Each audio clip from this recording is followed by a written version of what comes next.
لله نحمده ونستعينه ونستغفره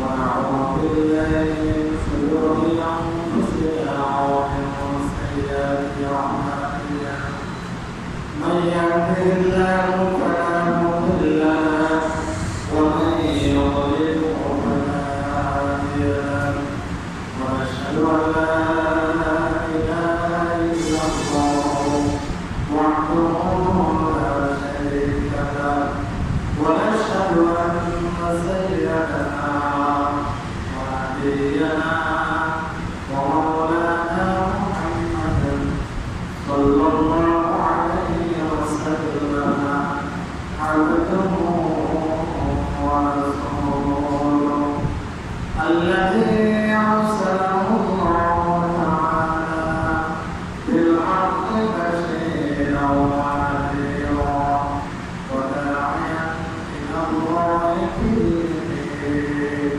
وسراجا منيرا أما بعد فأعوذ بالله من الشيطان الرجيم بسم الله الرحمن الرحيم إن الله وملائكته يصلون على النبي يا أيها الذين آمنوا صلوا عليه وسلموا اللهم صل على سيدنا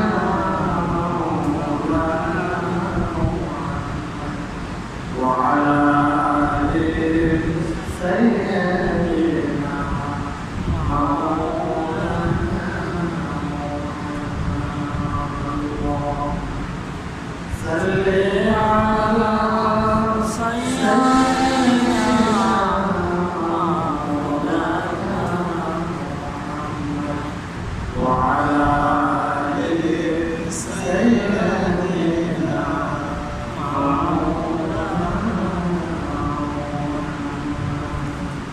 بسم الله الرحمن الرحيم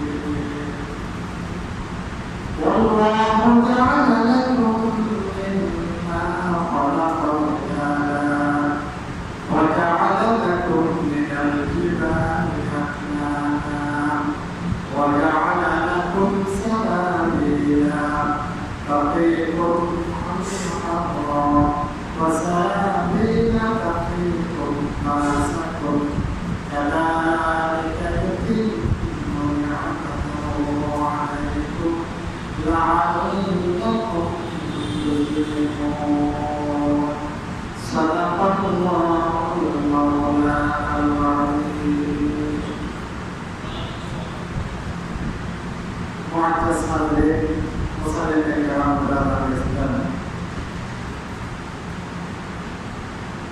السلام عليكم ورحمة الله وبركاته الله رب العزة দরবারে আমরা কলিমাত শুকর আদায় করি রব্বুল আলামিন আমাদেরকে প্রসন্নতা উপেক্ষা করে আল্লাহর ঘরে আসা নিজেকে আল্লাহর বান্দা হিসাবে আল্লাহর বান্দাগি করার সুযোগ দিয়েছেন পরে আলহামদুলিল্লাহ সম্মানিত মুসলিম আল্লাহ রাব্বুল আলামিন কোরআনে কারীমে সূরা নাহল 81 নম্বর আয়াতে আল্লাহ বলেন আল্লাহ তো তিনি যে তোমাদের জন্য তার সৃজিত বস্তু হতে ছায়ার ব্যবস্থা করেছেন তিনি তোমাদের জন্য পাহাড়কে আত্মগোপনের জায়গায় স্থান করে নির্ধারণ করে দিয়েছেন তিনি তোমাদের জন্য পোশাক সৃষ্টি করেছেন যে পোশাক তোমাদেরকে গ্রীষ্মকাল গরম থেকে রক্ষা করে যে পোশাক তোমাদেরকে ক্ষুদ্র দুর্দশা বিপদ থেকে রক্ষা করে। এভাবে তিনি তার নিয়ামতকে তোমাদের উপর পরিপূর্ণ করে দেন, যাতে তোমরা তার কাছে আত্মসমর্পণ করো। সম্মানিত মুসলিমের কেরাম, গ্রামে ইসলাম প্রচন্ড দাম, বড় অসহ্য, সহ্য করা যাচ্ছে না। এই গরম কেন হয়? পৃথিবীতে তাপমাত্রা কেন বৃদ্ধি পায়? তার একটা বাহ্যিক কারণ রয়েছে, আরেকটা হচ্ছে লুকায়িত কারণ রয়েছে। পৃথিবীতে সাধারণত মানুষ, দুনিয়ার মানুষেরা বাহ্যিক কারণগুলি চিহ্নিত করে, আসল কারণটা তারা চিহ্নিত করতে অপারগ, সেদিকে তাদের দৃষ্টি, তাদের মন যায় না। অথচ সেখানে হচ্ছে মূল কারণ। অনাদান একটা ঘটনা ঘটল, আপনার ঘটনা দেখলাম, কাকে বাঁধলো, কি হলো, কাকে কথা, কি হলো একটা জানলাম, এটা তার বাহ্যিক কারণ। এই ঘটনাটা কেন হলো, এটা হচ্ছে আসলে মানুষ বাহ্যিক কারণ নিয়ে ব্যস্ত, আসল কারণটা মানুষ খুঁজে পায় না, সেদিকে যায়। পৃথিবীর তাপমাত্রা বৃদ্ধির নাসা, যেটা আমেরিকার মহাকাশ গবেষণা সংস্থা নামে একটা সংস্থা আছে যুক্তরাষ্ট্রে, তারা বলেন 10টা কারণ তারা বর্ণনা করেছেন পৃথিবীতে এই যে তাপমাত্রা বৃদ্ধি। 10টা কারণে পৃথিবীতে তাপমাত্রা বৃদ্ধি পেয়েছে। নাসার গবেষণায় যুক্তরাষ্ট্রে মহাকাশ গবেষণা সংস্থা, এই 10টা কারণ, একটা কারণ হচ্ছে তারা জীবনাশ্ম জ্বালানি দহন, এই যে গাছ পোড়ানো হচ্ছে, কাঠ পরিবেশ করা হচ্ছে, কারণ হচ্ছে এর কারণে বায়ুমণ্ডলে গ্রিন হাউস গ্যাস নামে এক প্রকারের গ্যাস তৈরি হয়। এই গ্যাসটা নির্গমন হয়, বাইরে হয়, এটা বাইরে হওয়ার উৎপাদন হওয়া বেড়ে যায়। গ্রিন হাউস গ্যাস, এটার উৎপাদনটা বেড়ে যায়, নির্গমন বেড়ে যায়, এটা পৃথিবীতে সূর্যের তাপকে আটকে রেখে, তার কারণে এখানে তাপমাত্রা বেড়ে যায়। এই জন্য আজকে আপনারা দেখেন যে বলা হচ্ছে পৃথিবীর নাগরিক ঘোড়া বেশি, তার কারণ হলো এটা, এই যে নাগরিক ঘোড়ার কারণে, কাঠ ঘোড়ার কারণে ওই জায়গায় ঘোড়া গ্রিন হাউস গ্যাস, এটা নির্গমন বেশি পাচ্ছে, যত বেশি হবে তাপকে ধরে রাখবে, তাপ ধরে রাখার কারণে তাপমাত্রা বৃদ্ধি হবে। তারা মূল কারণ বলেছে। 2 নম্বর কারণ বলবো যে বন উজাড় করা, বন কেটে, এই বন, এটা গ্রিন হাউস গ্যাস যেটা উৎপাদন হয়, তারা বলবো এই বন, পাহাড়, এগুলো বন, পাহাড় এগুলো শুষে নেয়, এগুলো খেয়ে নেয়। যখন বন থাকবে না, তাহলে এগুলো খাওয়ার কোনো ব্যবস্থা রাখবে না। যখন বন যত উঠান হয়ে যাবে, এই গ্যাসটা তত বেশি উৎপাদন হবে, বেশি হবে, এখন তাপমাত্রা বেড়ে যাবে। 2 নম্বর কারণ বলুন। 3 নম্বর কৃষিকাজের মধ্যে ব্যবহার্য যে উপকরণ সার ব্যবহার করা হচ্ছে, বিভিন্ন রকমের যেগুলো হচ্ছে, এই কৃষিকাজে বর্তমান যে আমাদের বৈজ্ঞানিক যেগুলোতে ব্যবহার করা হয়, এর কারণে বায়ু নির্গমন গ্যাস, যেটা গ্রিন হাউস গ্যাস, এটা বেড়ে যায়, তার কারণে তাপমাত্রা বেড়ে যায়। তারপর বলল শিল্প কারখানা, বেশি বেশি শিল্প কারখানা হচ্ছে, এর কারণে যত শিল্প কারখানা বেশি হবে, সেখানে বাঁশ, গাছ এগুলো ব্যবহার বেশি হবে, তার কারণে যে ওই গ্রিন হাউস গ্যাস উৎপাদন বেশি হবে, পৃথিবীর তাপমাত্রা বেড়ে যাবে। নগরায়ন, তারপর হচ্ছে নগরায়ন, কৃষিজ ধান,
দীর্ঘমাত্রা তৈরি হচ্ছে পৃথিবীকে, তারপরে তাপমাত্রা সূর্যের তাপকে আটকে রাখছে, তার কারণে তার তাপমাত্রা বেশি হচ্ছে।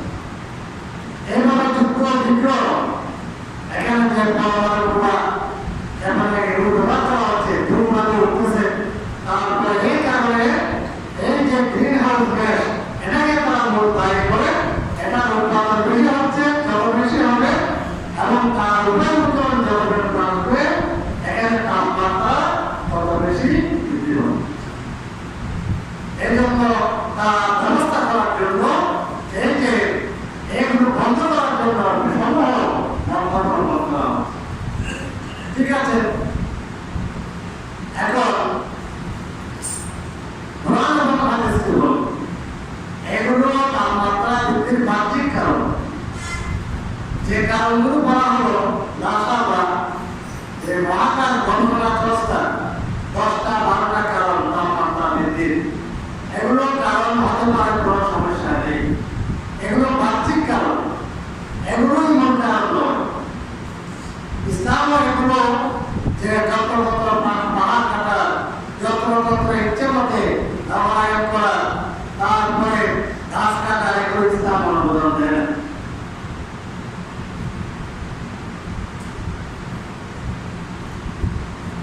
আসল কারণ কি তাপমাত্রা বৃদ্ধি?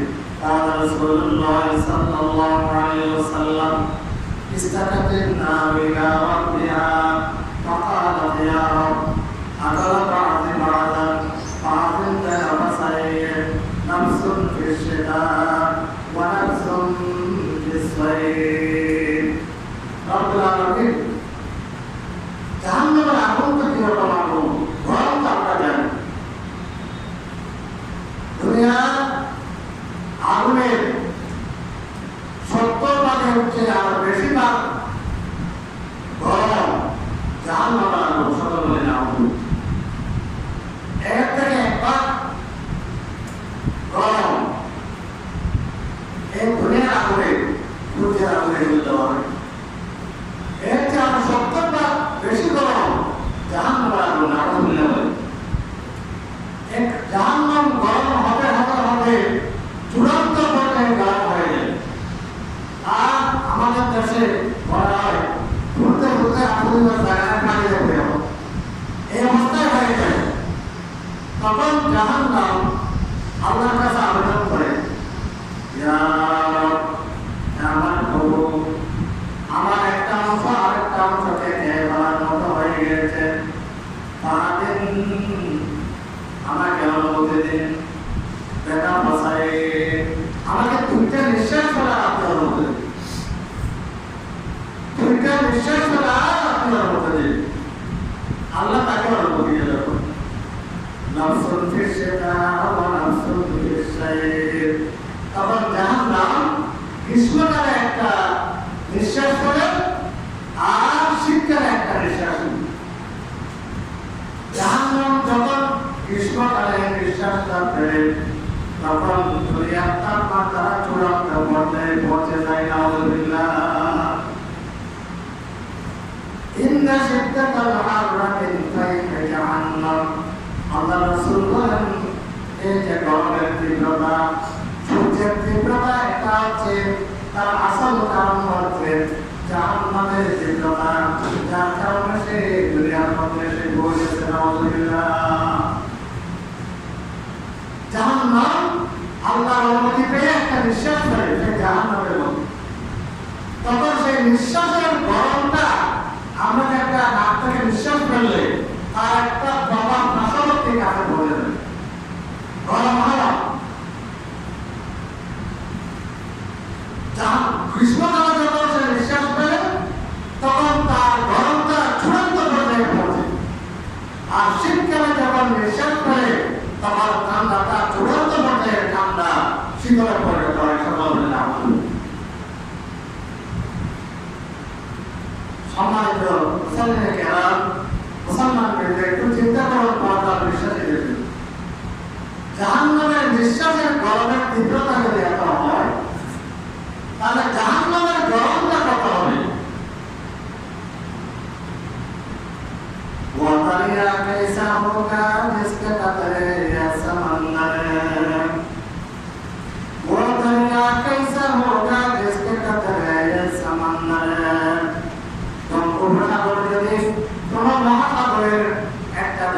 ঝর্ণা হয়, একটা যদি মোহনা হয়, ওই মহাসাগর কত বড় হবে। জাহান্নামের গরমের একটা নিঃশ্বাস নেওয়া যদি এরকম অবস্থা হয়, জাহান্নামের গরমটা কিরকম হবে। जगाते लगाने के तुझे आने जाए जाए तमाशा नहीं आनंद उल्लासन জায়গা পৃথিবী নয়, পৃথিবী হচ্ছে শিক্ষা গ্রহণের জায়গা। এটা শিক্ষা গ্রহণের জায়গা, শিক্ষা নেওয়ার জায়গা। জাহান্নামের জ্যোৎস্না হচ্ছেন নিঃশ্বাস ফেলেছেন, গরম অসহ্য হওয়ার কারণে সেই নিঃশ্বাসের তীব্রতা যদি অনেক অনেক দূর থেকে যদি দুনিয়াতে যদি এই পর্যায়ে পৌঁছে যায়, ওই জাহান্নাম কিরকম হবে। এই জাহান্নাম থেকে আল্লাহ তুমি আমাদেরকে বাঁচার তৌফিক দাও, সকলে আমিন। দুনিয়ায় তীব্রতা থেকে বাঁচার জন্য, শান্তি পাওয়ার জন্য সাহায্যের ব্যবস্থা আল্লাহ করেছেন।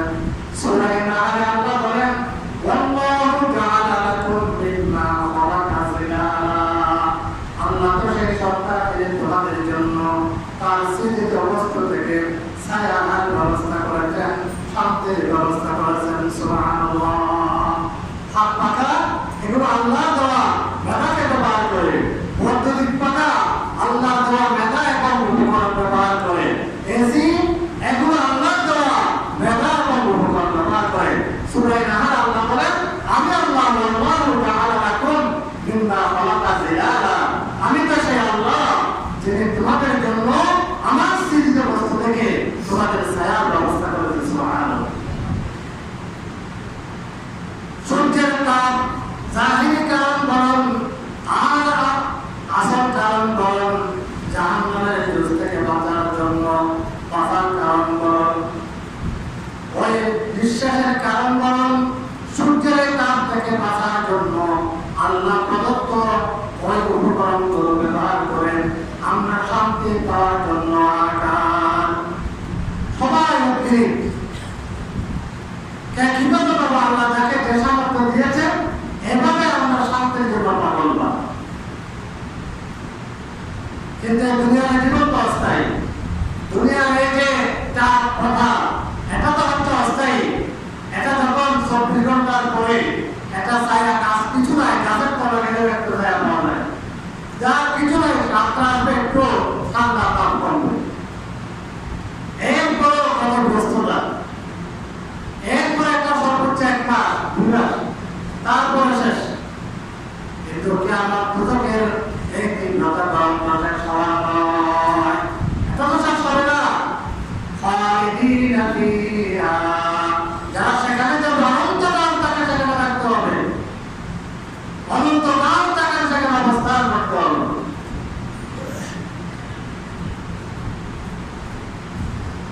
আল্লাহ রাব্বুল আলামিন যেভাবে এখান থেকে শুরু কিয়ামতের ময়দানে জাহান্নামের গরম নয়, আল্লাহ এই যে আমাদের দুনিয়ার মধ্যে সূর্য আছে, সূর্যের তীব্রতা, এই সূর্য আমাদের থেকে পৃথিবী থেকে কোটি কোটি কোটি মাইল দূরে অবস্থান করছে। সুবহানাল্লাহ। প্রায় সাধারণত এটা তো দূরের কাছে হয়, সূর্য এবং পৃথিবীর দূরত্ব সাধারণত 15 কোটি কিলোমিটার সাধারণত অবস্থান করে, এটা আবার ঘূর্ণিঝড়ের মধ্যে তার দূরের কাছে হয়ে যায়। কোটি কোটি কিলোমিটার দূরত্ব অবস্থান করছে। এই সূর্যের তাপ যে কারণে হোক এত গরম, একের যদি অবস্থা হয় কিয়ামতের ময়দানে আল্লাহ রাসূল বলেন,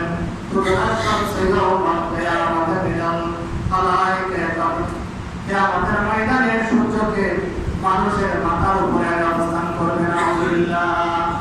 অনেকটার মিল 1 মাস দূরত্বে থাকবে, মিল মানে একটা 1 মাস দূরত্বে।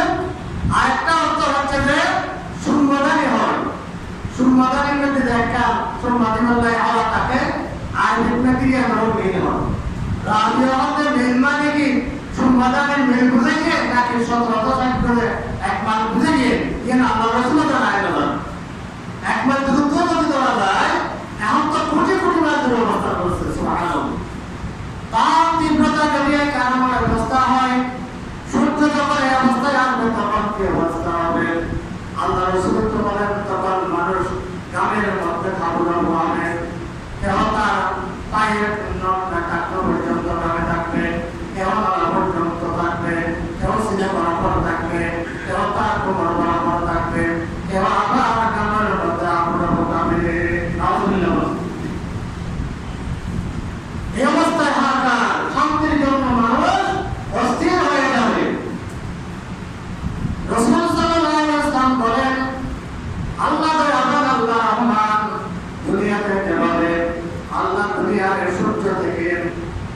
শান্তি পাওয়ার জন্য আল্লাহ জবাবের ছায়ার ব্যবস্থা করেছেন। আল্লাহ বিআদিন করেন আল্লাহ রাব্বুল আলামিন আমার উম্মতের জন্য এমন কাজের কিছু ব্যবস্থা করে দিয়েছেন। ওই কাজগুলো যদি বান্দা দুনিয়াতে করে কিয়ামতের ময়দানে আল্লাহ রাব্বুল আলামিন সূর্য যখন মাথার উপর অবস্থান করবে ওই ব্যক্তিদেরকে আল্লাহ তার আরশের তলে ছায়া দান করবে। আলহামদুলিল্লাহ। সেখানে জিজ্ঞাসা পাওয়া যাবে না, বৈদ্যুতিক খোঁজা রাখতে পাকা খুঁজে পাওয়া যাবে না, হাত পাকা খুঁজে পাওয়া যাবে না, বিল্ডিং খুঁজে পাওয়া যাবে না। আল্লাহ যার জন্য ছায়া ব্যবস্থা করবে তার তিনি ছাড়া আর কেউ ছায়া পাবে না। আল্লাহ ছায়া ছাড়া সেই দিনের কোনো ছায়া থাকবে না। তিনটা হাদিস থেকে সংক্ষেপে আমি কাজগুলোই বলবো যে 9টা কাজ বা 9টা গুণে যদি আমরা পৃথিবীতে আমরা গুণান্বিত হতে পারি তাহলে কিয়ামতের ময়দানে এই সূর্য যখন মাথার উপরে আসে অবস্থান করবে, মানুষ শান্তির জন্য আকার পাবে, ছায়া খুঁজবে, শীতল আবহাওয়া খুঁজবে, কোনো ছায়া পাওয়া যাবে না। 9টা কাজ যারা করবে, 9টা গুণে যারা গুণান্বিত হবে সেই দিন আল্লাহ তাদের জন্য আল্লাহ আরশের ছায়ার ব্যবস্থা করবেন। আলহামদুলিল্লাহ। আল্লাহ রাসূল বলেন প্রথম হাদিস সাবাতুন ইউযিল্লুহুমুল্লাহু ফি যিল্লিহি ইয়াওমা লা যিল্লা ইল্লা যিল্লুহু। 7 শ্রেণীর মানুষকে আল্লাহ কিয়ামতের ময়দানে সূর্য যখন মাথার উপরে অবস্থান করবে, 1 মাইল পরিমাণ তার মাথার উপরে অবস্থান করবে, এই অবস্থায় মানুষ শান্তির জন্য আকার করবে, ছায়া খুঁজবে, শীতল অবস্থা খুঁজবে। আল্লাহ বলেন 7 শ্রেণীর মানুষকে আল্লাহ তার আরশের তলে ছায়া দান করবে। বলে আলহামদুলিল্লাহ। 7 শ্রেণীর মানুষ, 7 প্রকারের মানুষকে আল্লাহ তার আরশের তলে ছায়া দান করবে। ব্যাখ্যার সময় নাই, এর নামগুলো বলেছে হাদিসের অনুবাদ। ইমামুল আদিল, 1 নম্বর ন্যায়পরায়ণ ইমাম। ইমাম মানে মসজিদের ইমাম, যিনি আমি নামাজ পড়ার দরকার আমি নামাজ পড়াই, নফল ফরজ ওয়াজিব যে যথাযথভাবে হয়, যে বক্তব্যের মধ্যে ইনসাফ করে, নিজ দায়িত্বের প্রতি ইনসাফ করে, ইমাম। ইমাম মানে সমাজের ইমাম, সমাজের মধ্যে রাষ্ট্রের ইমাম, তারপরে মন্ত্রী এমপি যে কোনো দায়িত্বপূর্ণ, যার উপর যে কোনো দায়িত্ব আছে, যিনি তার অধীনস্থদের উপর দায়িত্ব নিয়ে ভাই ইনসাফ সম্পূর্ণ আচরণ করে। আল্লাহ ওই ইমামকে পরিবারের ইমাম বা মা বা পরিকল্পনাকে ইনসাফ করে। এই ইমাম যে প্রকার ইমাম হোক, ইমাম মানে শুধু মসজিদের ইমাম বুঝি আমরা। ইমাম শব্দের কোনো মতলব আছে না, তার দায়িত্বশীল যে যে পর্যায়ে দায়িত্ব আছে তার দায়িত্ব পালন যেটা ইনসাফের সাথে ন্যায় নীতির সাথে যে যারা দায়িত্ব পালন করবে আল্লাহ ওই ইমামকে আল্লাহর আরশের তলে কিয়ামতের দিন ছায়া দান করবে। আলহামদুলিল্লাহ। 2 নম্বর ওয়াসাবুন নাশা ফি ইবাদাতিল্লাহ। ওই যুবক, যে যুবক তার যৌবনকালটা আল্লাহর ইবাদতের মধ্যে কাটালো। আলহামদুলিল্লাহ। যুবক ভাই, যে যুবকরা তার যৌবনকালটা আল্লাহর ইবাদত বন্দেগীর মধ্যে কাটালো, নামাজের মধ্যে কাটালো, ইনসাফের মধ্যে কাটালো, মদ, নেশা, ব্যভিচার জানা থেকে যে বিরত থাকবে যে যুবক, সব কিছু করা আল্লাহর ভয়ে এখান থেকে ফিরে এসে যে ইবাদত বন্দেগীর মাধ্যমে যে যুবক তার যৌবনকাল অতিবাহিত করলো, আল্লাহ রাসূল বলেন ওই যুবককে আল্লাহ কিয়ামতের দিন আল্লাহ যে আরশের তলে ছায়া দান করবে। আলহামদুলিল্লাহ। অনেক যুবক তুমি অপেক্ষা করে আছো, ইবাদত করবো না, তুমি চলে যাবে, দেখো পাবে না। আজকে ফেসবুকে মানসিকদের কি নাম দেয় আব্বাস অভিবাস্ত বাবা কিছুক্ষণ আগে সকালে বলা জীবিত আছে বাবা সব চিন্তা মৃত্যু ভালোকে ডাক্তার আলিল্লাহি কিছুক্ষণ আগে সুস্থ মানুষ হ্যাঁ একেবারে কল্পনে যুবক, ছোট্ট ছেলে, অনেকে ছিলেন। যুবক, তুমি কিসের আশায় বসে আছো? এখন তো হঠাৎ করে চলে যাবে, তুমি জানা পাবে না। হঠাৎ করে চলে যাবে, তোমার অনেক আশা আকাঙ্ক্ষা, অনেক কিছু দিয়ে তুমি কল্পনা কল্পনা করছো।